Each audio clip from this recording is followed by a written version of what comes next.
साद्वैतं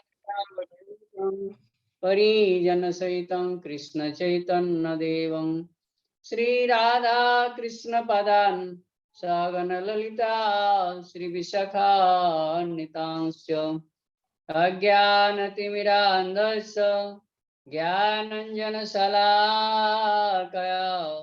चक्षुरुन्मीलितं येन तस्मै श्रीगुरवे नमः।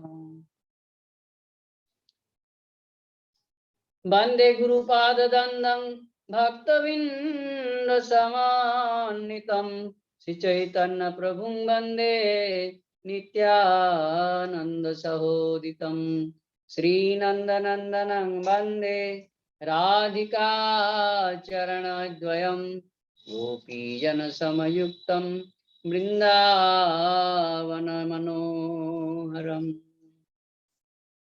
संसारदावा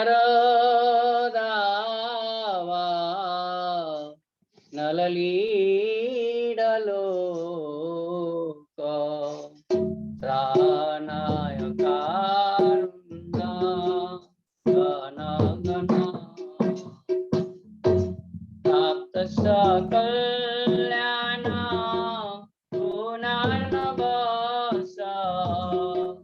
वन्दे गुरो चरणारवि महाप्रभुर की नृत्य गीत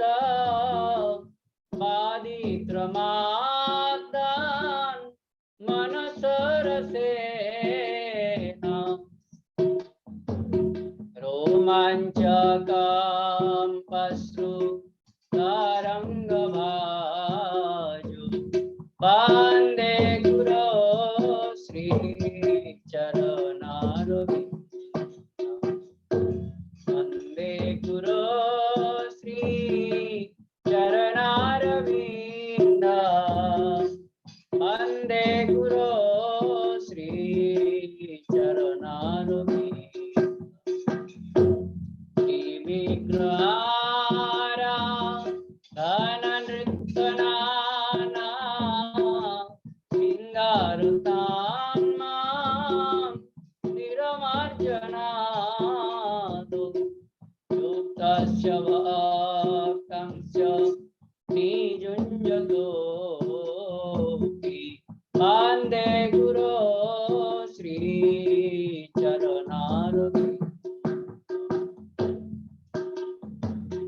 चतुर्विधा श्री भगवत्प्रसाद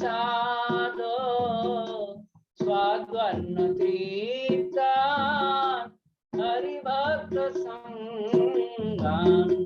कृत्वैव तृप्तिं भजत सदैव वन्दे गुरो श्रीचरणारविन्दं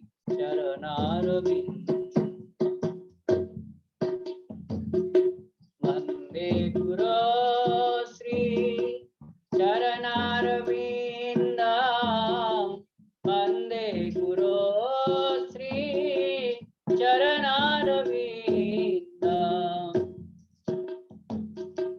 श्रीराधिका नवयरपार माधुर्यलीला गुणरूपनाम्ना प्रतीक्षणा स्वादनललुपस वन्दे गुरो श्रीचरणारविन्दं वन्दे गुरो श्रीचरणारविन्दं वन्दे गुरो श्रीचरणारविन्दं वन्दे गुरो श्रीचरणारविन्दं वन्दे गुरो श्रीचरणारविन्दं निकुञ्जजोना रतिकेलिसीतै यायालिवियुक्ति रापेक्षणीया तत्रादिदाक्षात् अतिवल्लभस वन्दे गुरो श्रीचरणारविन्दं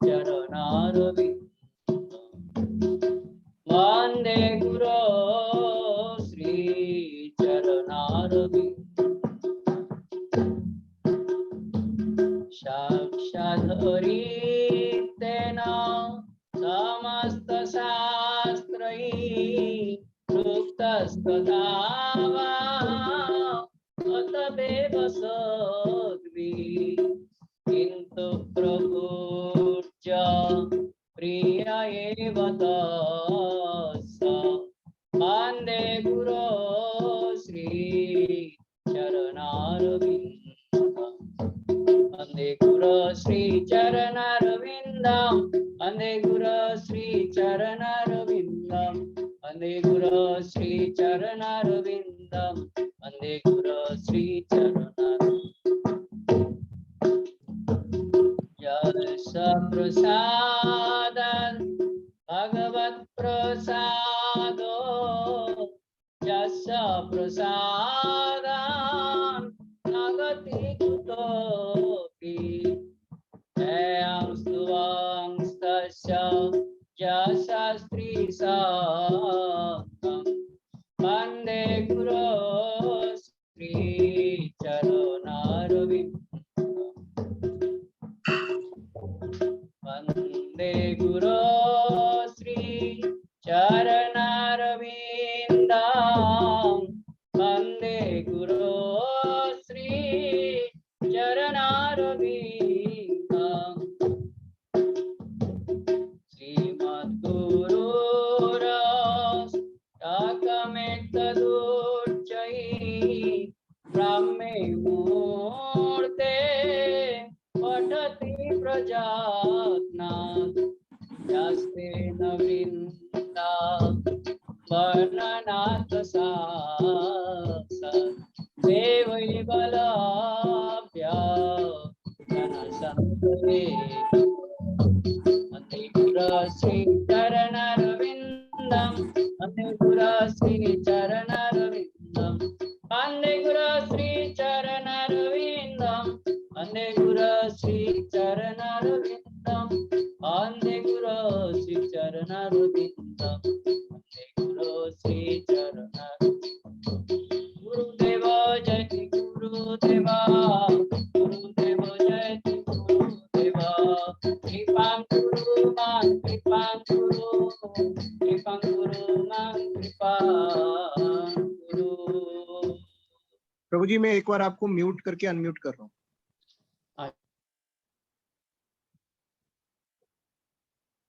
हाँ प्रभु जी अनम्यूट। पहले नहीं हुआ था। हाँ वो पहले रह गया था करना। आप करिए प्रभु। इसका मतलब एक कीर्तन तो आया नहीं होगा। नहीं नहीं आपका तो अनम्यूट ही था, बाकी सबका भी अनम्यूट था, तो वो डिस्टरबेंस ना हो इसलिए वो एक बार करना पड़ता है। कुछ हो रहा कीर्तन तो पूरा आया आपका, फेसबुक में भी गया, सब हो रहा है, जा रहा है। ओके ठीक। हरे कृष्ण।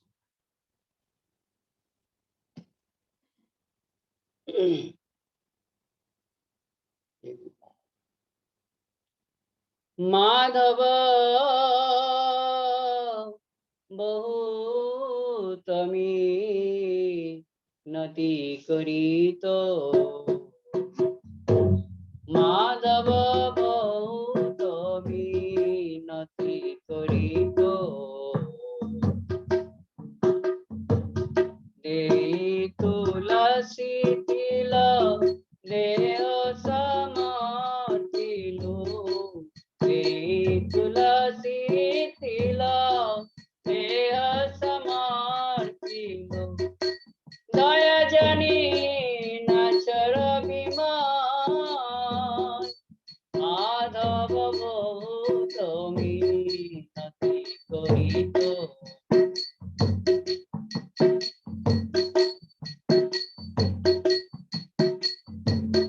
गणिते दोष गुणलेशना पाओगी गणिते दोष गुणलेशना पाओगी जब तुम करबी विचार तू जगन्नाथ जगते जगवाई नहीं मोहि चार जगवाई नहीं मोहि चार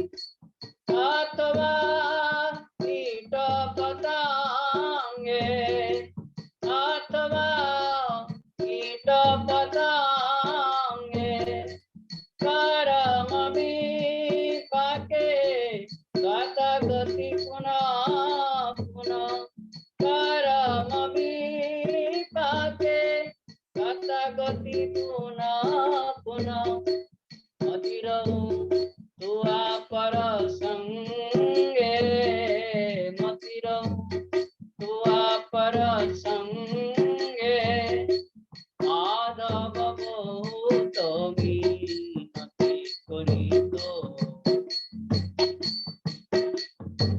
दही तुलसी तिला देह समर्पिलु देही तुलसी तिला देह समर्पिलु दया जनी नाचर विमान माधव बहुत मीनति करित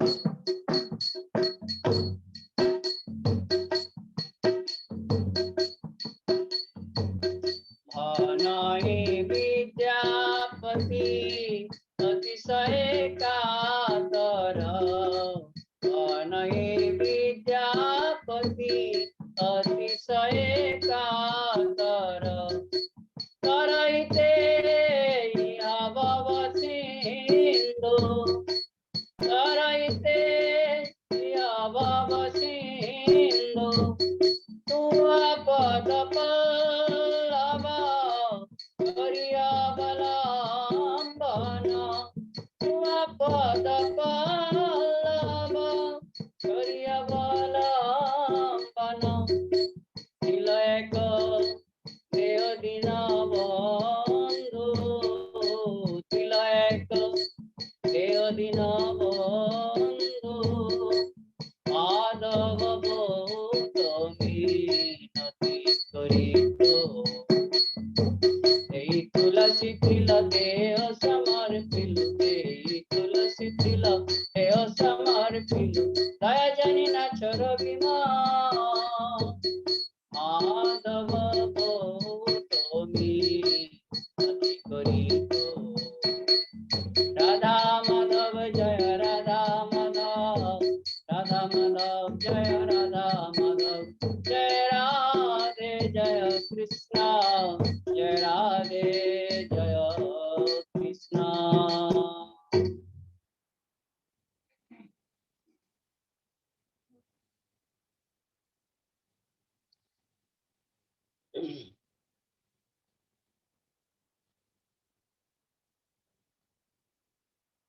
सुन हे रसिक जन कृष्ण गुण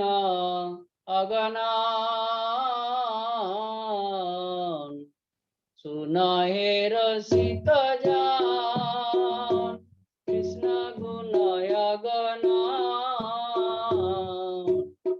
अनंत कहिते नाही पारे अनंत कहिते नाही पारे कृष्ण जगतेरा गुरु कृष्ण वांछा कल्पतरु कृष्ण जगतेरा गुरु कृष्ण वांछा कल्पतरु नाविक से भव परवारे नाविक से भव परवारे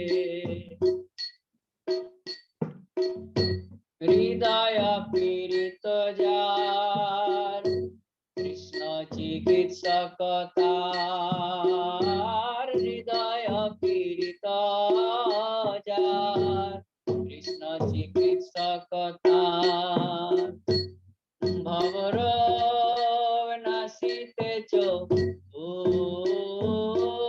रे भवरोग नासिते चो दूरा कृष्ण वैर्मुख जने प्रेमामृत वितरणे कृष्ण वैर्मुख जने प्रेमामृत वितरणे प्रमिलाय निजायन्त पुरा प्रमिलाय निजायन्त पुरा सुना हे रसिक जान कृष्ण गुणाय गणान सुना हे रसिक जान कृष्ण गुणाय गणान अनंत कहिते नहीं पारे अनंत कहिते नहीं पारे कृष्ण जगतेरा गुरु कृष्ण वांछा कल्पतरु नाविक से भव परवारे नाविक से भव परवारे कर्म बंध ज्ञान बंध आवेश मानव अंध कर्म बंध ज्ञान बंध आवेश मानव अंध तारे कृष्ण करुणा सागरा तारे कृष्ण करुणा सागरा पाद पद्म मधु दिया अंध भाव घुचाया पाद पद्म मधु दिया अंध भाव घुचाया चरणे करे नयन चरणे करे नयन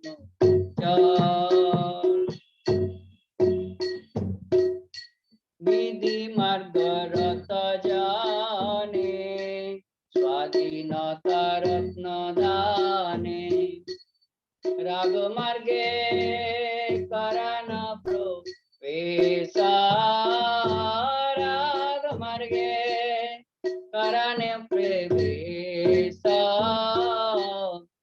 राग वशवर्ती हुए पार किया भवाश्रय राग वशवर्ती हुए पार किया भवाश्रय लवे जीव कृष्ण प्रेम बेसा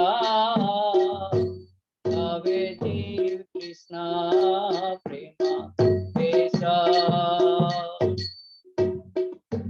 प्रेमामृत बारिधारा सदापान रत धारा प्रेमामृत बारिधारा सदापान रत धारा कृष्णदादेर बंधु पति कृष्णदादेर बंधु पति से सब ब्रज जन सुकल्याण निकेतन से सब ब्रज जन सुकल्याण निकेतन विनयना विनतेर गोती विनयना विनतेर गोती सुना हे रसिक जन कृष्ण गुणाय गणन अनंत कहिते नहीं पारे कृष्ण जगतेर गुरु कृष्ण वांछा कल्पतरु कृष्ण जगतेर गुरु कृष्ण वांछा कल्पतरु नाविक से भव पारावारे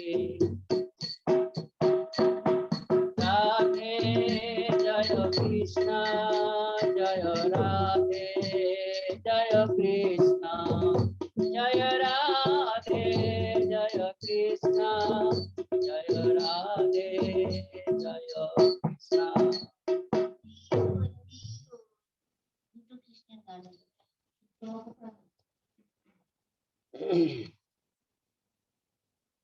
श्री हरिवासर तिथि की जय एकादशी तिथि की जय कामिका एकादशी शुद्धवकता चरण रेणु भजनयनु शुद्ध भक्त चरण रेणु भजनयनु भक्त सेवा परमा सिद्धि प्रेम लतिकार मूल भक्त सेवा परमा सिद्धि प्रेम लतिकार मूल शुद्ध भक्त चरण रेणु भजनयनु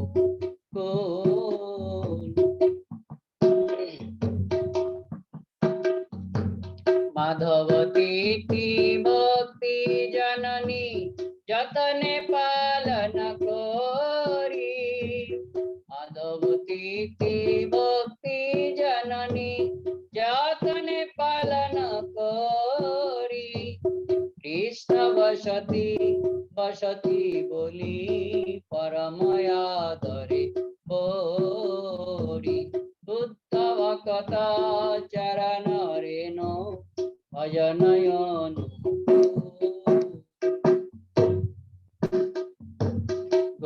गौरयामार जे सब स्थाने करल भ्रमण रागे गौरयामार जे सब स्थान करल भ्रमण रागे से सब स्थान फिरवयामि प्रणय भक्त संगे शुद्ध भक्त चरण रेणु भजन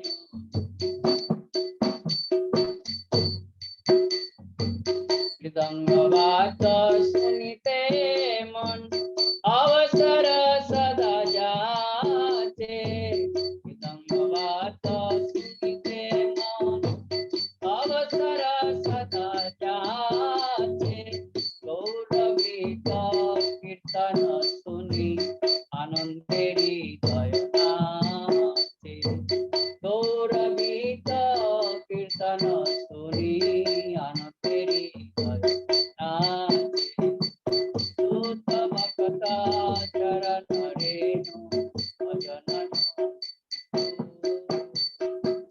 युगल मूर्ति देखिया मोर परमयानंद है युगल मूर्ति देखिया मोर परमयानंद है प्रसाद सेवा करिते है सकल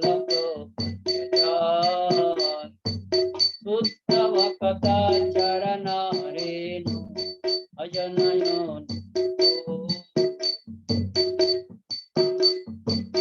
यदि नबी है भजना देखी प्रियते गोलोक भाई यदि नबी है भजना देखी प्रियते गोलोक भाई चरण सीधु देखिया गंगा सुख नसीमा पा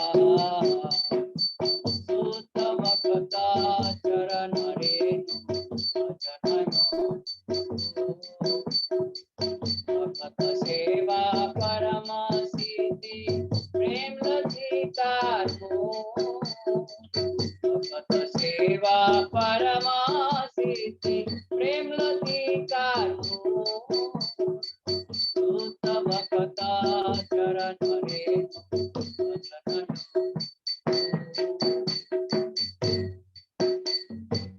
तुलसी देखी जुड़ाए प्राण माधव तो शनि जानी तुलसी देखी जुड़ाए प्राण माधव तो शनि जानी गौर प्रिय साधु सेवने जीवन सार्थक मानी भक्ति विनोद कृष्ण भजने अनुकूल पाई जा भक्ति विनोद कृष्ण भजने अनुकूल पाई जा प्रति दिवसे परम सुखे स्वीकार करता शुद्ध भक्त चरण रेणु भजनयनु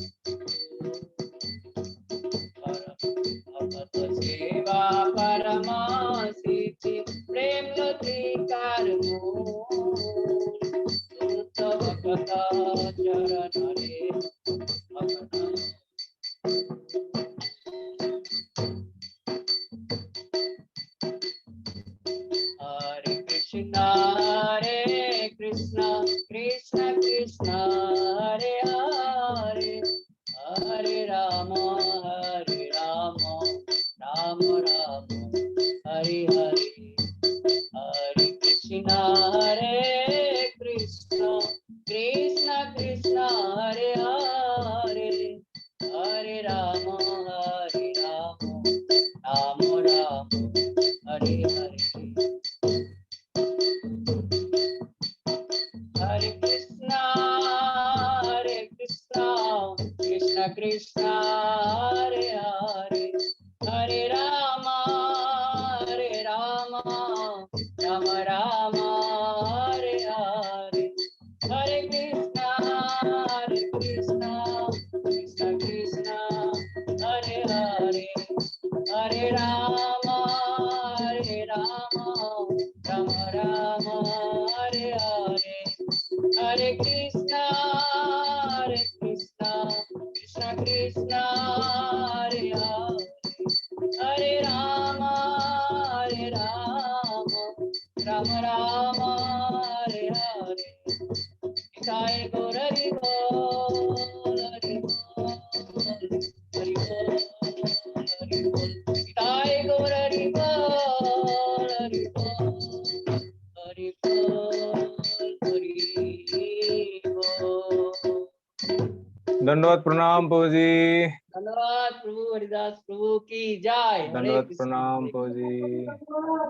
साहेब माता जी दंडवाद জানাচ্ছে আপনাকে। दंडवत আমাদেরও दंडवत। धन्यवाद प्रभु जी, धन्यवाद दंडवत हरे कृष्णा।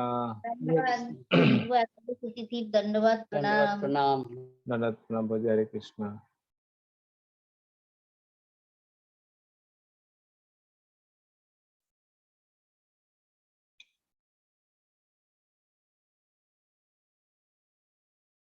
बोलिए गिरिराज महाराज की जय।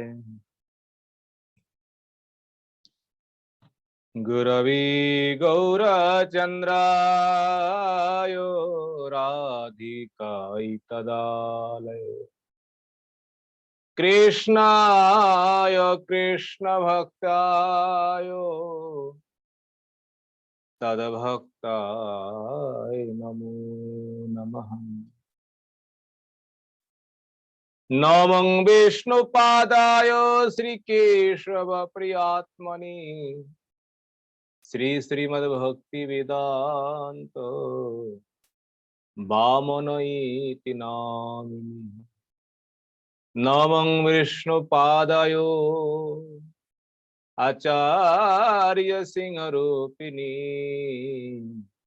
श्रीमद्भक्ति प्रज्ञान केशव इति नामिने। नमं विष्णुपादाय कृष्ण पृष्ठाय भूतले श्रीमती भक्ति सिद्धांत सरस्वती नामिने। नमो गौरकिशोराय साक्षात् वैराग्य मूर्तये विप्रलंबर शंभुदे पादं भूजयते।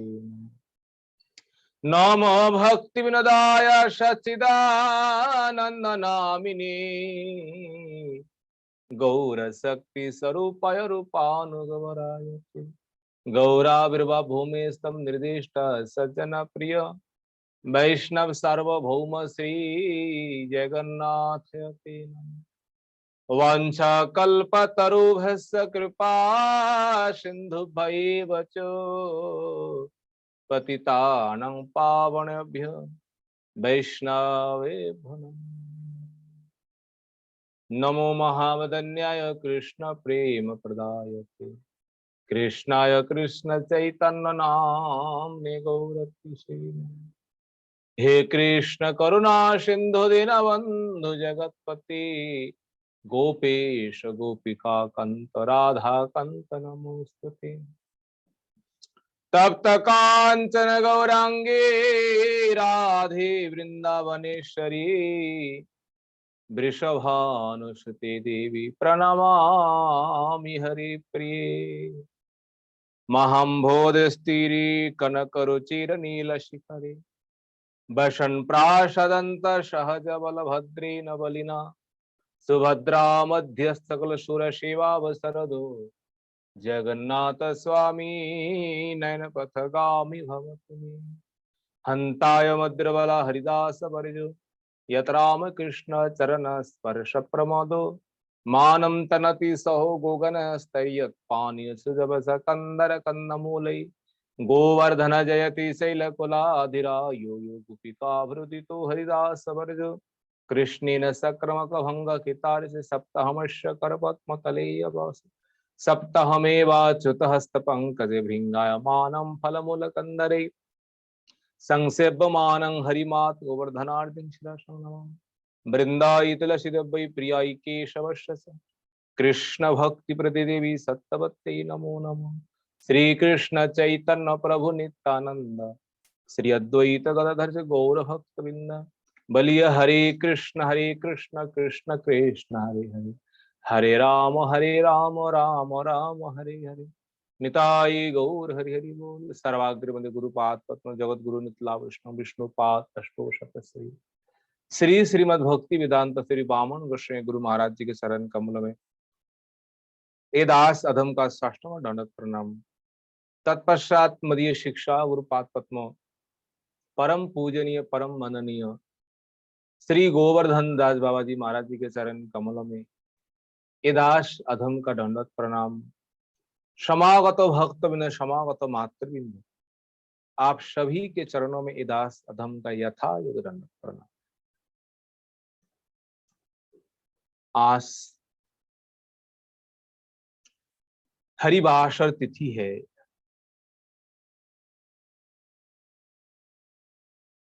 आज के दिन विशेष करके अन्य दिनों से भगवान की कथा जो है, श्रवण कीर्तन स्मरण, उनकी सेवा जो है विशेष महत्व है। उपवास शब्द का अर्थ ही है भगवान के निकट वास। उप होता है निकट, वास होता है रहना। तो किस प्रकार हम भगवान के पास रहेंगे, ये तो प्रश्न है। शास्त्रों की कहना है नाम नामी दोनों अभिन्न है, जो नाम वही कृष्ण है। अगर नाम के साथ, उनके लीला के साथ, उनके गुण के साथ हम रहेंगे तो यही भगवान का निकट में जो वास है वही। तो आइए आज हम लोग पहले भागवत कथा श्रवण करते हैं, उसके बाद भी जो महात्मा कथा जो है कामिका एकादशी की वो बाद में श्रवण करेंगे। श्रीमद् भागवतम पंचम स्कंदों में आज हम लोग छठा अध्याय श्रवण करेंगे। इसी अध्याय में ऋषभ देव भगवान का अवतार है, भगवान का ही अंश है।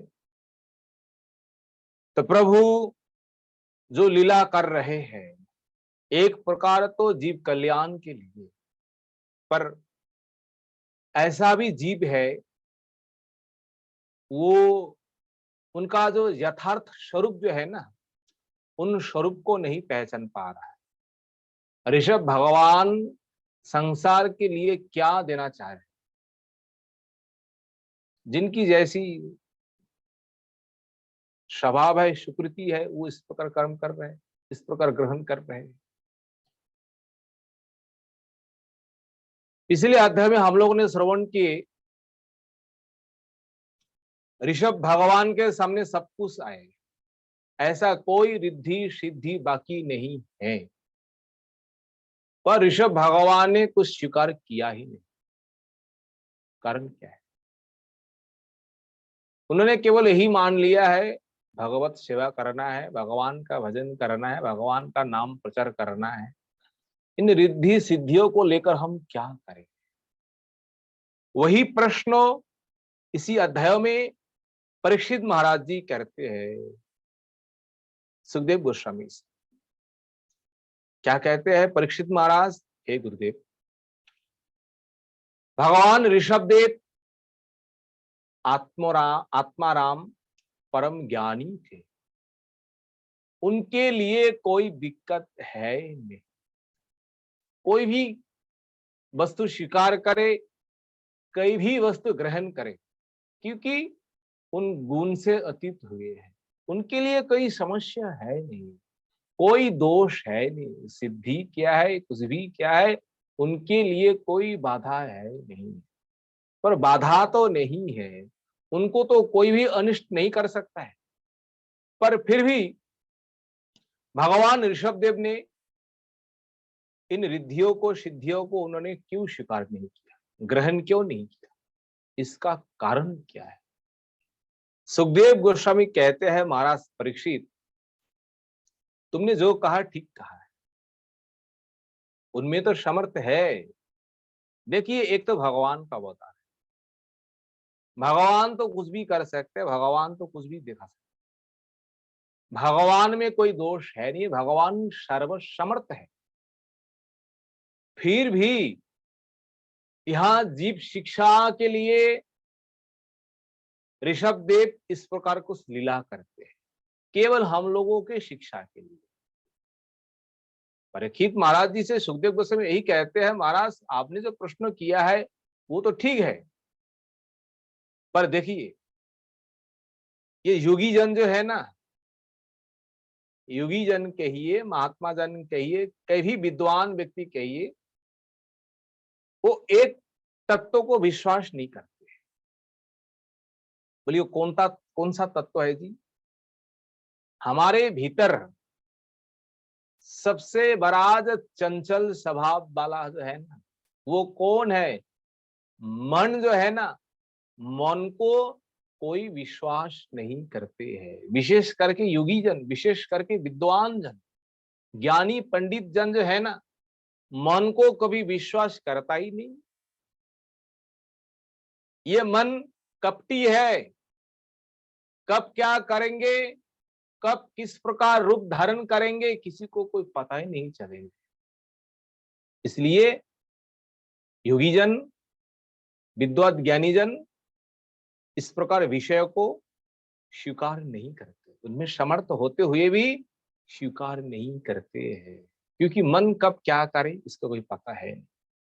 उदाहरण के साथ कहते हैं, जैसे एक कपटी व्याध जो है ना, जो शिकार करते हैं, मानिए हिरण को उन्होंने शिकार कर लिया, बांध लिया, हिरण को उन्होंने पकड़ लेने पर भी उस पर विश्वास नहीं रखता है, क्योंकि कब हिरण हाथ से छूट जाए, सुविधा अगर मिल जाए वो छूट जाएंगे। मन भी इसी प्रकार है, आपने वश किया है, अगर मन को कुछ विषय मिल जाए ना, मन उसमें चले जाने का संभावना है।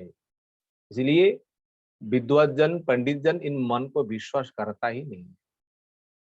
मन में जैसे देखिए, जैसे ही आप मन को विश्वास करेंगे, मानिए हमने मन वश कर लिया, अगर आपने इस प्रकार विश्वास कर लिया ना, तो आपके भीतर ही सबसे ज्यादा काम, क्रोध, लोभ, मोह, मत, मात्सर्य जो कुछ भी है आपके भीतर सबसे पहले ज्यादा प्रवेश करेंगे, क्योंकि मन का ये स्वभाव है, मन का ये धर्म है। इसीलिए उनका कभी भी विश्वास नहीं करना चाहिए। मन को कभी विश्वास मत करो, सबके साथ विश्वास करो, पर मन के साथ कभी भी विश्वास मत करिए। इसीलिए ऋषभदेव ने इन सभी प्रकार जो सिद्धियां जो है ना, सिद्धियों को ग्रहण उन्होंने किया नहीं। ऋषभ भगवान देखिए, विलक्षण उनका जो अभूतित वेश जो है ना, उन्होंने जो रूप धारण किया है, उनका चलना जो है, उनका बैठना जो है, उनका आचरण जो है ना, संसार में कम लोग ही उनका वास्तविक परिचय जो है, वास्तविक स्वरूप जो है वो समझ पाता है, और ज्यादा से ही ज्यादा लोग उनका स्वरूप, उनका रूप कोई नहीं समझ पाते। इस प्रकार उन्होंने, प्रभु ने रूप धारण किए, लोग देखते ही लोग को पहचान आता है, भाई कोई पागल है, कैसे कोई उन्माद है, जैसे महामूर्ख है, कोई ज्ञान है नहीं, इस प्रकार रूप, इस प्रकार भाव धारण किए। भगवान ऋषभदेव एक समय उन्होंने इच्छा किया, यह शरीर जो है ना, इस शरीर को अंतर्धान करना है, शरीर को त्यागना है। तो किस प्रकार त्याग करना है? युगी जन, ज्ञानी जन जिस प्रकार अपना शरीर को त्याग करते हैं, उस माध्यम से भगवान अपना शरीर को उन्होंने त्याग कर दिया। देखिए, भगवान यद्यपि सर्वसमर्थवान है, वो कुछ भी कर सकते हैं, शरीर त्याग भी कर सकते हैं, शरीर नहीं भी त्याग कर सकते हैं। ये भगवान का एक प्रकार लीला ही है। और भगवान ऋषभदेव वही अनुसंधान कर रहा है, मैं कैसे शरीर को मैं त्याग करूं। इस प्रकार भ्रमण करते करते दक्षिण देश चले गए और दक्षिण देश में जाकर के कर्नाटक जो स्थान जो है, कर्नाटक देश जो है ना दक्षिण में, वहां पहुंचे। वहां जाकर के इसी प्रकार भाव, जैसे पागल है, जैसे उन्माद है, जैसे कुछ नहीं जानते हैं, और वहां जाकर के ये खाना पीना जो है ना सब कुछ छोड़ दिया। अब लोगों के सामने किस प्रकार रह रहे देखिए। और उन्होंने सब कुछ छोड़ने के बाद उन्होंने ऐसा विचार किया। क्या विचार किया है? अपने मुंह में एक पत्थर का टुकड़ा जो है ना डाल लिया, बस उसी को रख करके सबके सामने इस प्रकार घूम रहे हैं इधर उधर करके। किस प्रकार प्रभु का लीला है, कोई नहीं समझ पा रहा है प्रभु का क्या उद्देश्य है। इस प्रकार लीला करते करते किसी वन में प्रवेश करते हैं, और वन में प्रवेश करते ही दैव योग से, घटनाक्रम से उस वन में आग लग जाती है। और उस समय ऋषभ भगवान जो है, अपने शरीर के प्रति उनका कोई चेतन है नहीं है, उनका कोई बोध है नहीं है, शरीर कहाँ है कहाँ नहीं है, शरीर में क्या है क्या नहीं है, ऋषभ भगवान को कुछ पता ही नहीं है। भागवत में ये भी वर्णन है, वो तो दिगंबर बन गए, शरीर में कोई वस्त्र है नहीं है, कोई चिन्ह है नहीं, जठा जीर्ण, जैसे कोई पागल है, उन्माद है, जैसे पिशाच जैसे, ऐसे। पर भगवान ऐसा नहीं, एक वो लोक शिक्षा है। और उसी दावाग्नि में भगवान प्रवेश करते हैं, प्रवेश करके अपना शरीर को भस्म करते हैं। पर बात ये है, अग्नि में ऐसा कोई समर्थ नहीं है, उन दावाग्नि में ऐसा कोई समर्थ नहीं है भगवान का शरीर को जला। भगवान को बात तो अनेक दूर की बात है। देखिए ना, योगी जन जो है ना, जो जोगी है, तपस्वी जो है, उन योगी ऋषियों का भी शरीर, ये अग्नि जो है, जल जो है, हवा जो है, उन शरीर को कुछ नहीं कर पाते। ना तो अग्नि जला पाएंगे, ना तो जल उनको भिगा पाएंगे, ना हवा उनको सुखा पाएंगे। पर भगवान ने जो कुछ किया है अपने इच्छा के अनुसार, अग्नि के अनुसार नहीं है। अग्नि में फंस गए, बीच में फंस गए, अग्नि ने चारों ओर बस उसी में पड़ करके भस्म राग बन गए, ऐसा नहीं है। भगवान की इच्छा के अनुसार भगवान केवल लोक शिक्षा के लिए, युगियों को शिक्षा देने के लिए भगवान इस प्रकार लीला की है। पर वो व्याख्या नहीं करना चाहिए भगवान अग्नि में जाकर के, अग्नि में भगवान का शरीर जल गया, ये व्याख्या गलत है। इस प्रकार व्याख्या कभी नहीं करना चाहिए। भगवान की इच्छा है, क्योंकि ये भगवान का अवतार है। देखिए, उसी देश में, कर्नाटक देश में एक राजा है, उन राजा का नाम है अरहत महाराज। उन्होंने क्या किया है, ऋषभ भगवान का जो आचरण जो है ना, ऋषभ भगवान का जो भाव जो है, वो भाव को समझ नहीं पाए। वास्तव में ऋषभ भगवान का ये शिक्षा देने का क्या तात्पर्य है, क्या उद्देश्य है, वो राजा ने क्या किया है, गलत समझ लिया है। उल्टा जो है ना, उल्टा मान लिया है। ऋषभ भगवान का जो बाह्यिक जो वेश जो है, वही उन्होंने धारण किया। धारण करके उन्होंने क्या किया है, वो विशुद्ध धर्म जो है, सनातन धर्म को उन्होंने त्याग किया। और शास्त्र में निंदित जो पाषाण मत जो है, उन मत को उन्होंने स्वीकार किया और कहता है ये ऋषभ भगवान का प्रचार है। वास्तव में ये ऋषभ भगवान का प्रचार नहीं है, ये तो केवल उनका एक प्रकार, क्या कहें, इस प्रकार वो व्यक्ति क्या बन गए, पाखंडी बन गए। और पाखंडी बनने के बाद देखिए, ऋषभ भगवान जिस प्रकार रह रहे थे, ना तो कोई स्नान है, ना तो कोई ठीक से वस्त्र पहनना है, ना तो कोई पवित्रता है, ना तो कोई भोजन करने का कोई विचार है, पर वो राजा जो है इस भाव को उन्होंने ले लिया। पर शास्त्रों में ये निषेध है, इस प्रकार आचरण किसी मनुष्य को भी नहीं करना चाहिए, ये शास्त्रों की विरुद्ध है। ये वेद वेदांतों का जो उपदेश है, उन सभी उपदेशों का ये विरुद्ध भाव है। इस भाव को कभी स्वीकार नहीं करना चाहिए। ऋषभ भगवान जो किया है उनका अलग भाव था, पर उस भाव को अगर कोई साधारण मानव अगर स्वीकार करे तो उनका पतन ही है, उनका उद्धार कभी भी नहीं होगा। देखिए, शास्त्र में कुछ बात कहता है, ये हमारा शरीर जो है ना, शरीर को हमेशा ही पवित्र रखना चाहिए। भजन साधन के लिए कभी भी अपवित्र नहीं रखना चाहिए। अगर अपवित्र हम रखेंगे, बद्धो दशा में हमारा साधन भजन नहीं होगा।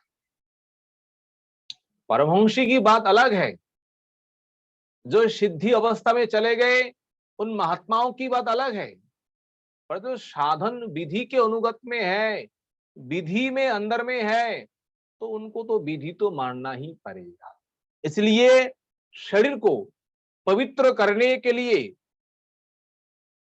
शास्त्रों में यह वर्णन है, मृत जलाभ्यम देहम मृज्या। मृज्यत होता है देहों को मार्जन करना चाहिए, देहों को जल के द्वारा या मृत्तिके के द्वारा, मिट्टी से भी शरीर पवित्र होता है। इसलिए मिट्टी मलमूत्र त्यागने के बाद मिट्टी को स्पर्श करना ही है, ये शास्त्रों का नियम। मिट्टी को स्पर्श नहीं करेंगे, जल को स्पर्श नहीं करेंगे, आप कभी भी आपका शरीर को पवित्र नहीं कर पाएंगे।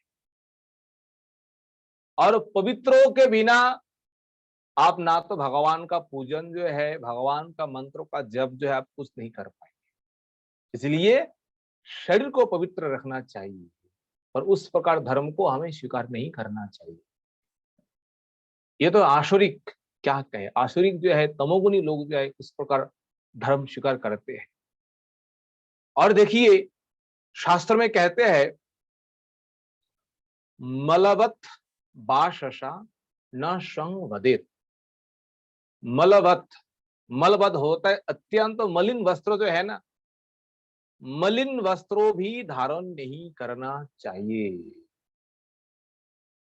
जो भगवान का सेवा करते हैं, भगवान का पूजन करते हैं, अत्यंत दुर्गंध, अत्यंत मलिन इस प्रकार वस्त्रों को धारण नहीं करना चाहिए, ये शास्त्रों का नियम है। आपके समर्थ के अनुसार आप उसी वस्त्र को अच्छा करके धो करके पवित्र करके आप पहनिए। देखिए गुरु महाराज हमेशा उपदेश देते, हमने सुने हैं बाबा जी महाराज जी से और उन प्रभु से। वस्त्रों कैसा भी है, पुराना है, पवित्र करके अत्यंत स्वच्छ करके आप पहनिए। अत्यंत मलिन, अत्यंत दुर्गंध, ये गुरु महाराज कभी भी उनको पसंद नहीं होते। उनको कपड़ा फटा भी है, फट गए, कोई बात नहीं है, फिर भी अच्छे परिष्कार करके अच्छे करके धौत करके आप पहनिए। पर मलिन वस्त्रों पहन करके ये भगवान की पूजा जो है ना, इसमें दोष है।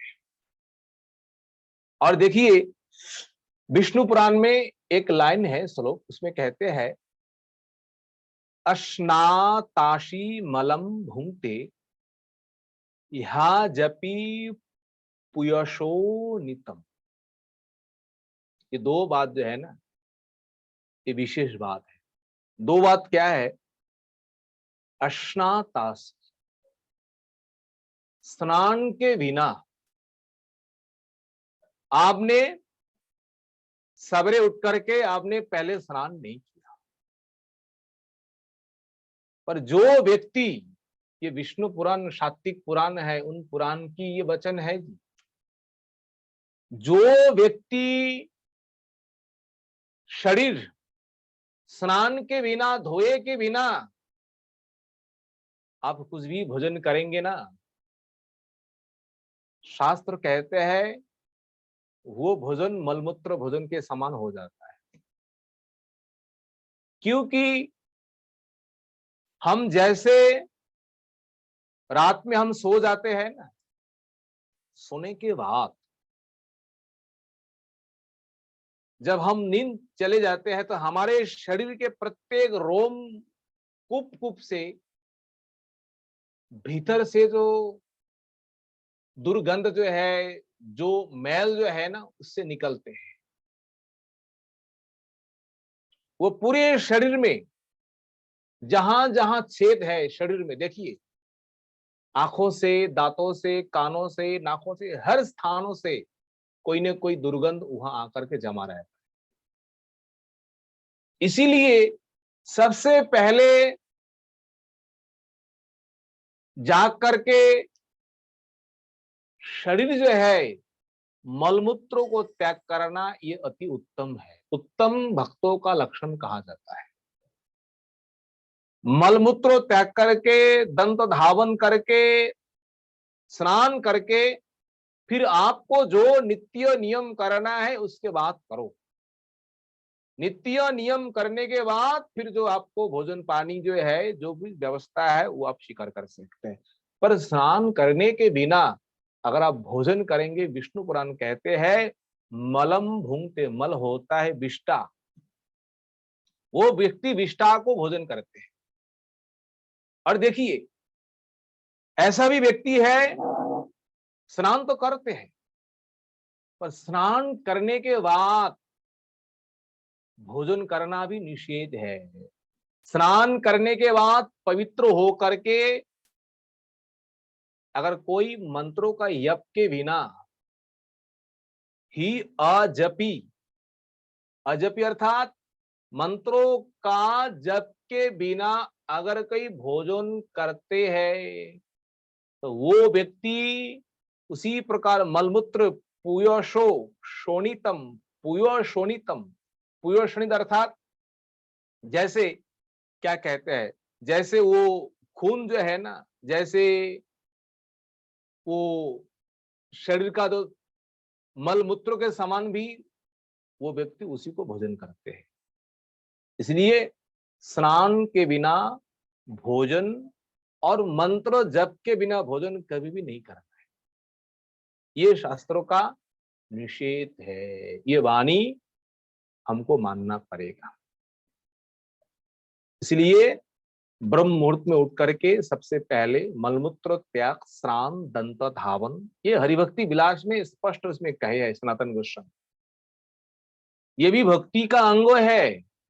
इस प्रकार सेवा करेंगे, इसमें कोई सेवा अपराध नहीं होंगे। अगर इन नियमों को अगर हम पालन नहीं करेंगे तो इसमें हमारा सेवा अपराध होने का संभावना है। तो वास्तव में ऋषभ देव का जो आचरण जो है ये वास्तव में मुक्ति कामी के लिए है, पर उनका जो रहस्य जो है ना, उनका तत्व जो नहीं जानते हैं, तो कुकर्मी जो है, जो अभागा लोग जो है ना, तो दुर्भागा लोग जो है ना, उसका उनका वाहिक भाव को स्वीकार करते हैं और वाहिक भाव को स्वीकार करके इस प्रकार अनर्थ को अपने जीवन में वो आचरण करते हैं, जो कभी भी जीवन में नहीं करना चाहिए। ऋषभ भगवान मुक्ति कामियों के लिए किस प्रकार मुक्ति प्राप्ति करना है, किस प्रकार भगवत प्राप्ति करना है, उन्होंने उसी प्रकार आदेश, उसी प्रकार शिक्षा दिए। परीक्षित महाराज के सामने सुखदेव गोस्वामी इसी प्रकार कथा कीर्तन करते हैं और कीर्तन करते करते कहते हैं, महाराज आज राजा प्रियव्रतों का वंश जो है, उन वंशों का कीर्ति चारों ओर फैले हुए हैं। सब लोग जानते हैं प्रियव्रतों का वंशों का जो कीर्ति जो है, और जिन वंशों में भगवान का अवतार है, भगवान अवतार लिए हैं और भगवान अवतीर्ण होकर के मोक्ष धर्मों का उपदेश दिया था। देखिए सुखदेव गोस्वामी बार बार कह रहा है, ऋषभ भगवान अवतार लेकर के मोक्ष धर्म जो है ना, उन मोक्ष धर्मों को उपदेश दिया था, पर उनका मार्ग जो है ना इतना सहज नहीं है। बड़े बड़े योगी, बड़े बड़े तपस्वी भी उनका मार्ग, उनका उपदेश पालन नहीं कर पाते। भक्ति मार्ग जो है ये भक्ति का ही वश है। सब भक्ति को छोड़ करके हम जाएंगे, हम कभी भी उसको प्राप्त नहीं कर पाएंगे। इसलिए ऋषभ भगवान ने क्या किया, देखिए उनके पास इस प्रकार सिद्धियां आने पर भी उन्होंने उन सिद्धियों को स्वीकार नहीं किया, केवल हम लोगों को शिक्षा देने के लिए। क्योंकि संसार में अनेक वस्तु है, अनेक वस्तु प्राप्त होते हुए भी उन वस्तु को, कुछ कुछ वस्तु है उनको स्वीकार नहीं करना चाहिए, क्योंकि वो हमारा वश नहीं है। इस प्रकार विषय है। इस प्रकार ऋषभ भगवान के बारे में कहते हुए कहते हैं, जो ऋषभ भगवान का ये चरित्र जो है, कथा जो है, श्रद्धा के साथ, भक्ति के साथ जो श्रवण करते हैं, जो कीर्तन करते हैं और जो मनन करते हैं, सुखदेव गोस्वामी कहते हैं उन भक्तों को अवश्य ही अवश्य भक्ति जो है, भगवत प्राप्ति जो है उनके निकट आ जाएंगे, कोई दूर नहीं रहेगा, अत्यंत सहज सरल हो जाएंगे। क्योंकि भक्ति जो है वो भक्ति का प्रधान अंग वही है, भगवत की कथा श्रवण कीर्तन स्मरण, और इसमें श्रद्धा जुड़ जाए ना तो उनके लिए भगवत प्राप्ति कोई कठिन नहीं है, उनके लिए अत्यंत सहज हो जाएगी। इसलिए भागवत में वक्ता श्रोता को बार बार सावधान करते हैं, महाराज सावधान पूर्वक सुनिए, सावधानो तया शृणु। क्योंकि अगर श्रद्धा युक्त नहीं होंगे, सावधानी नहीं होंगे, तो आपको भगवत भक्ति जो है, जाजन जो है, इसमें आपको अपराध बन सकते। इसलिए सावधान पूर्वक आप सुनिए। इस प्रकार कथा कीर्तन करने के बाद परीक्षित महाराज जी के सामने सुखदेव गोस्वामी कहते हैं, आप ये मंगलमय चरित्र जो है भगवान ऋषभ देव का, ये हम समाप्त करने जा रहे हैं। ऋषभ भगवान अंतर्धान लीला किए, जो उपदेश देना था आप हाथ जोड़ करके ऋषभ भगवान के चरणों में हम सब मिलकर के उनका एक प्रणाम जो है भागवत में वर्णन है, वो प्रणाम हम करेंगे। परीक्षित महाराज जी के सामने सुखदेव गोस्वामी कहते हैं, नित्यानुभूत निजलाव निवृत्य तृष्णा श्रेयस्तत रचनया चिरसूक्त बुद्धि लोकस्य यः करुणया भयमात्मलोक माख्यान नमो भगवते ऋषभाय तस्मै। सब महात्मा मिलकर के सुखदेव गोस्वामी ऋषभ भगवान के चरण में इस प्रकार प्रणाम करते, नित्यानुभूत निजलाभ निवृत्य तृष्णा। नित्य जो हमेशा ही अपने स्वरूप में, अपने स्वरूप में जो स्वरूप आनंद में रहते हैं, वो कौन है? वो भगवान है। भगवान का स्वरूप ही आनंदमय है। जिनके पास कोई आशा तृष्णा है नहीं, निवृत्य, निवृत्त होता है भगवान के पास कोई कामना कोई आशा है नहीं। भगवान किसके लिए कामना करेंगे? भगवान किसके लिए वासना करेंगे? पर वो भगवान केवल हमेशा ही जीव कल्याण के लिए, जीव मंगल के लिए दिव्य उपदेश जो है उपदेश करते इस संसारी जीवों। भगवान इसलिए कर्म करते हैं संसारी जीवों का कल्याण के लिए। अगर हम उनका आदेश, उनका उपदेश को हम स्वीकार नहीं करेंगे तो हमारा कल्याण कहाँ है? इसलिए उनका आदेश, उनका उपदेश जो कुछ भी है सब हमारे लिए। गुरु महाराज हमेशा कहते थे, शास्त्रों का आदेश जो उपदेश जो है ना, कोई माने या ना माने इसमें कोई बात नहीं है। हमें मानना चाहिए ये सारा आदेश हमारे लिए है, मेरे लिए है। मैं पालन करूंगा तो मेरा कल्याण हो जाएगा, जो पालन करेंगे उनका कल्याण हो जाएंगे। ये महाऔषधि है भवरोग रोगी के लिए, बीमारियों को दूर करने के लिए। अगर जो औषध सेवन करेंगे नियम पूर्वक, उनका बीमार तो सही हो जाएंगे। जो दवाई नहीं पान करेंगे, ना सेवा करेंगे, तो उनको बीमार कभी दूर नहीं। ये भवो रोगी जो ये मनुष्य जो है ना, उनके लिए परम औषध स्वरूप भगवान का नाम है, उनका लीला है, उनका उपदेश ये हमारे लिए है। इस प्रकार उपदेश करके सुखदेव गोस्वामी कथा यही विराम देते हैं। इसके आगे भरत महाराज जी का चरित्र जो है, ऋषभ पुत्र भरत महाराज, ये विस्तार पूर्वक आगे हम लोग श्रवण करेंगे। आज जो कामिका एकादशी जो है ना, कामिका एकादशी की कथा को श्रवण करेंगे। महाराज युधिष्ठिर भगवान श्री कृष्ण से यही प्रश्न करते हैं, हे वासुदेव, श्रावण मास की जो कृष्ण पक्षी और एकादशी जो है ना, इनकी नाम क्या है, क्या महिमा है, विधि क्या है? आप कृपा पूर्वक विस्तार करिए। आप वर्णन करेंगे तो हमारा कल्याण है।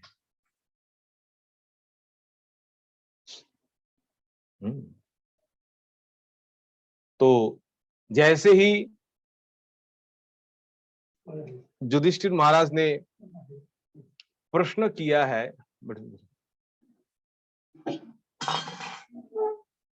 भगवान श्री कृष्ण कहते हैं, महाराज युधिष्ठिर, आपने जो प्रश्न किया है ये उत्तम प्रश्न किए हैं। प्राचीन काल में भक्तों जो है ना, देवर्षि नारद अपने पिता ब्रह्मा जी के पास जाकर के वही प्रश्न किए, और इन व्रत की महिमा जो है, व्रत कथा जो है, जो कीर्तन किए हैं, वही मैं तुम्हारे निकट कीर्तन कर रहा हूं। बस आप केवल श्रद्धा पूर्वक सुनिए। एक बार देवर्षि नारद ब्रह्मा जी से वही प्रश्न किए, श्रावण मास की कृष्ण पक्षीय जो एकादशी है, इनकी नाम क्या है, इनमें कौन सा देवता है, व्रत की क्या विधि है, इसमें क्या हमें मिलेगा। सबके मन में यही प्रश्न है, हम व्रत करेंगे, व्रत करने के बाद हमें क्या फल मिलेगा। आप कृपा पूर्वक आप वर्णन करिए। ब्रह्मा जी से देवर्षि नारद यही प्रश्न किए। देवर्षि नारद की ये बात सुनकर के ब्रह्मा जी अत्यंत प्रसन्न होते हैं और लोक मंगल के लिए ये प्रश्नों का उत्तर देते हैं। ब्रह्मा जी कहते हैं, ये श्रावण मास की जो कृष्ण पक्ष एकादशी जो है ना, इनकी नाम है कामिका नाम से प्रसिद्ध। कामिका, ये स्मरण करने मात्र से ही यज्ञों का, दान का, जो भी पुण्यों का जो फल है ना, वो फल आप सबको मिल जाएंगे। केवल ये कामिका एकादशी स्मरण करने से ही ये सारे फल प्राप्त हो जाते हैं। और विशेष करके आज के दिन भगवान विष्णु का, भगवान माधव जनार्दन जो कुछ भी है, उनका कोई पूजन करे, उनका कोई स्मरण करे, उनका कोई ध्यान करे। बोले संसार में इनके समान कोई पुण्य क्रिया, कोई उत्तम क्रिया संसार में कोई है ही नहीं। लोग मानते हैं गंगा, गोदावरी, काशी जैसे अनेक पुण्य स्थल जो है ना, वहां जाकर के कोई वास करे, वहां जाकर के कोई दान धन करे, वहां जाकर के दर्शन करे, बोले उससे भी करोड़ों करोड़ों अधिक फल आज एकादशी के दिन कोई गोविंदों के चरणों में जाकर के प्रणाम करे, उनके पास बैठ करके उनका पूजन करे, उनका कथा श्रवण करे, उनका नाम ग्रहण करे। बोले हजारों हजारों गंगा यमुना की शान से भी अधिक फल केवल इस तिथि में ही है। देखिए, ये जगत गुरु ब्रह्मा जी कह रहे हैं, ये सबका गुरु है, संसारियों का गुरु जगत गुरु है ब्रह्मा जी, हम सबके पिता है। तो पिता कह रहे हैं, हम पुत्र होकर के उन पिता का बात स्वीकार नहीं करेंगे? अवश्य करना चाहिए। ये श्रवण करने से ही, पूजन करने से ही सारे तीर्थों का, सारे जो फल है सब हमें मिल जाए। कहते हैं आपको गोदान करना है, पृथ्वी दान करना है, जो कुछ भी दान है, बोले एकादशी के समान कोई है ही।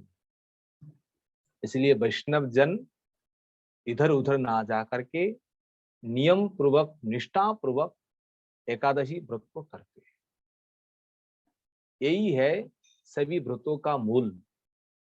सभी पुण्य कर्म जो है, सभी दान ध्यान जो कुछ भी है, उस सबका मूल यही है। इसलिए आज के दिन विशेष करके भगवान की कथा श्रवण कीर्तन, उनका पूजन जो है, उनका ध्यान धरना आज के दिन विशेष करना चाहिए। और इससे हमारा सब कुछ दुख जो है, पाप जो है, सब कुछ दूर हो जाए। ब्रह्मा जी कहते हैं, नारद, भगवान हरि ने इस प्रकार महात्मा कीर्तन करते हैं इस व्रत के लिए। देखिए क्या कहते हैं, अध्यात्म विद्यारत व्यक्ति को जो ज्ञान प्राप्त होता है, जो आध्यात्मिक जगत में, परमार्थिक जगत में जो व्यक्ति को जो कुछ ज्ञान प्राप्त होते हैं, बोले उसे इस व्रत के पालन से उससे भी अधिक उनको फल, उनका कल्याण हो ही जाता है। इसमें कोई संदेह करने का कोई जरूरत नहीं है। अगर एकादशी के पालन करे, अगर उनमें सामर्थ्य है, रात्रि जागरण करे। अगर आपके भीतर अगर सामर्थ्य है, आप रात्रि जागरण कर सकते हैं। रात्रि जागरण करने का अधिक फल है। अगर कोई व्यक्ति एकादशी के रात्रि कोई जागरण करे, बोले कहते हैं उनके पास कभी भी जम जो है ना, कभी भी संहार करता जम उनके पास नहीं आएंगे, और उनके जीवन में कभी भी दुर्दशा जो है, ये अभाव अनाटन जो कुछ भी है उनके पास कभी नहीं आएंगे, और वो व्यक्ति कभी भी नीच योनि जो है, निम्न योनि में कभी नहीं जा सकते। एकादशी में इतने इस प्रकार महिमा है। रात जागने से कीर्तन करने हाँ, रात जागरण में तो भगवान का ही कीर्तन करना पड़ेगा, ऐसा नहीं है रात जागरण करके हम इधर उधर कर रहे हैं। इसलिए कहते हैं साजुज्य मुक्ति का भी वो फल प्राप्त कर सकते हैं। भक्त तो कुछ नहीं चाहते, भक्त तो केवल एकादशी करेंगे किसके लिए? भक्ति के लिए, भगवत प्रसन्न हो जाए बस। देखिए भगवान की पूजा तो हर दिन उनकी जो महिमा है, पर विशेष करके एकादशी के दिन उन व्यक्तियों के लिए कहते हैं मुझे लग रहा है भक्तों तो प्रत्येक दिन भगवत पूजन के बिना, भगवान को प्रणाम के बिना, भगवत कथा के बिना नहीं रह सकते, पर ये कथा जो है, जो विशेष महिमा बता रहे हैं ना, जो व्यक्ति कुछ नहीं कर रहे उन व्यक्तियों को बस लोभ दिलाने के लिए, भाई कुछ तो करो, अरे कम से कम तो एकादशी के दिन में भगवान के चरणों में जाकर एक तुलसी समर्पण करो। अगर कोई भगवान के चरणों में अगर कोई एक तुलसी के पत्ते अगर भक्ति पूर्वक प्रदान करे, उनके जीवन में कभी भी पाप नहीं रह सकते। आप कुछ भी दान करो, सोने चांदी कुछ भी दान करो, आभूषण कुछ भी दान करो, तुलसी के द्वारा भगवान को पूजन करने जो फल है उसके साथ किसी को बराबर नहीं कर सकते। इसलिए भगवान अधिक प्रसन्न होते हैं तुलसी के द्वारा अगर भगवान का हम पूजन करें। इसलिए भगवत पूजा जो है, विष्णु पूजा जो है, तुलसी के बिना कभी पूरा होता ही नहीं। इसलिए तुलसी चाहिए भगवान की पूजा के लिए। जो कुछ अर्पण करेंगे प्रत्येक द्रव्य के ऊपर तुलसी देना ही चाहिए। तुलसी के बिना भगवान कभी भोजन करते नहीं। आपने खूब करके भोजन लगाया, भोग दिए, अगर भगवान के भोगों में अगर तुलसी अर्पण नहीं करेंगे, आपका भोग भगवान कभी स्वीकार नहीं करते हैं। विशेष करके तुलसी सेवा जो है, तुलसी की दर्शन जो है, देखिए महत्वपूर्ण बात है, ये भक्ति की अंग है। तुलसी महारानी, उनकी सेवा ये भक्ति की अंग है। भक्ति वृद्धि करने के लिए प्रत्येक दिन कई दर्शन करे, उनकी सेवा करे, उनमें जल दे, आप कुछ भी करो, आपके भीतर जो पाप जो है ना, पाप दूर हो जाएंगे तुलसी सेवा करने से। इसलिए वैष्णव जन जो है गले में तुलसी धारण करते हैं, ये भगवान का अत्यंत प्रिय है। आप लोग सब जानते ही है, भगवान का प्रिय होने के कारण हम उनका सेवा करेंगे, उनको हम धारण करेंगे, उनको हम आदर करेंगे, उनको हम प्रणाम करेंगे, क्योंकि भगवत प्रिय है। सब जीव तो है होने पर भी ये अत्याधिक भगवान का प्रिय है। जो रोग दूर करना चाहते हैं इनको धारण करिए, इनको प्रणाम करिए, उनको सेवा करिए तुलसी की, ये शास्त्र की बात है। श्रद्धा पूर्वक करिए, फिर इनकी फल देखो क्या होया गया। और हरि के चरणों में कोई तुलसी समर्पण करे तो उनको भगवत के सामने सानिध्य, उनकी वास, भक्ति जो है भक्ति प्राप्त हो जाता है। इसलिए कृष्ण भक्ति प्रदायिनी तुलसी महारानी के चरणों में हम सब मिलकर के प्रणाम करते। एक दिन नहीं है, आजीवन हमें करना है। ये सेवा जो है, ये सेवा करने से भगवान अत्यधिक प्रसन्न होते हैं। जो व्यक्ति देखिए भगवान के सन्मुख, विशेष करके एकादशी कार्तिक मास जो है, अगर कोई दीपदान करते हैं ना, तो दीपदान का विधि उत्तम तो जैसे तिल तेल है, घी है, अगर आप तिल तेल के द्वारा आप भगवान के सामने आप दिया जलाएंगे ना, दीपदान करेंगे ना, वह जो तेल है ना, तो तिल से तो बना हुआ है, तो एक तिल अगर भूमि में अगर रोपण किया जाए तो एक तिलों में जो फल होंगे ना, पेड़ होने के बाद बोले उतने हजारों हजारों साल वो जाकर के दिव्य भोग जो है वो भोग करेंगे। उनका जो पुण्य जो होंगे ना, कहते हैं वो चित्रगुप्त जो है ना, वो भी लिख लिख करके उनका हाथ भी थक जाते हैं। और भगवान के सामने कोई दीप प्रदान करे, ये अति उत्तम भगवान की सेवा है ना। और ये दीपदान करने से पितृपुरुष मातृपुरुष जो कुछ भी है, देवता जो है, सब आपके ऊपर संतुष्ट हो जाएंगे भगवान को दीपदान करने से। तो भगवान को दीपदान करने में दो ही श्रेष्ठ है, एक है तिल तेल और एक है घी। और इसी के द्वारा भगवान को जो दीपदान करते हैं वो सब मन का वासना जो है सब उनको प्राप्त हो ही जाता है। इस प्रकार भगवान कहते हैं, राजन मैंने आपके निकट पाप विनाश के लिए, सुख प्राप्ति के लिए, भक्ति प्राप्ति के लिए, भगवत प्राप्ति के लिए, आपके मन में जो इच्छा है, देखिए ये एकादशी है ना, कल्पतरु ये चिंतामणि के समान है। इनके सामने आप जो आपका कामना रखेंगे आपका मन वही पूरा करेंगे। अगर कोई कामना वासना है भोग पाने के लिए तो उनको भोग दे देंगे, अगर कोई भक्ति के लिए, भगवत प्राप्ति के लिए, तो उन भक्तों को भक्ति भी देगी और भगवत प्राप्ति भी करा देगी। और किसी को विषय पाना है तो विषय भोग लीजिए, विषय 2 दिन के बाद खत्म हो जाएंगे। नहीं, हमें भगवान चाहिए, भक्ति चाहिए, आपको भक्ति भी दे देंगे। इसलिए भगवान कहते हैं सारे पापों को दूर करने के लिए, सारे अविद्या को दूर करने के लिए, भगवत प्राप्ति के लिए, भक्ति प्राप्ति के लिए मैंने आपके सामने ये कामिका एकादशी की महात्म्य मैंने वर्णन किया। भगवान युधिष्ठिर महाराज जी से यही कहते हैं।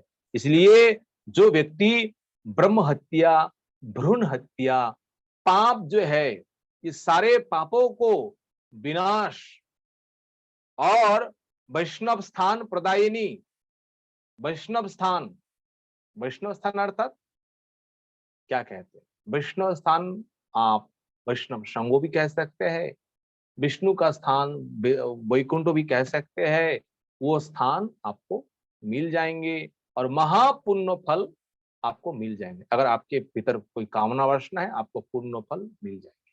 और यही आस्था श्रद्धा के साथ जो श्रवण करते हैं, जो पठन पाठन करते हैं, कीर्तन करते हैं, उनको विष्णु भक्ति जो है, विष्णु लोक उनको मिल ही जाते हैं। बोलिए कामिका एकादशी की वंशा कल्पतरुभ्य कृपा सिंधु पतितानं पावनभ्यो वैष्णवभ्यो नमो नमो। बोलिए हरे कृष्ण कृष्ण कृष्ण हरे हरे, हरे राम राम राम हरे हरे। सभी भक्तों के चरणों में ये दास अधम का दंडवत प्रणाम। अगर कहीं भूल चुकी होए तो आप सब क्षमा कर दीजिए।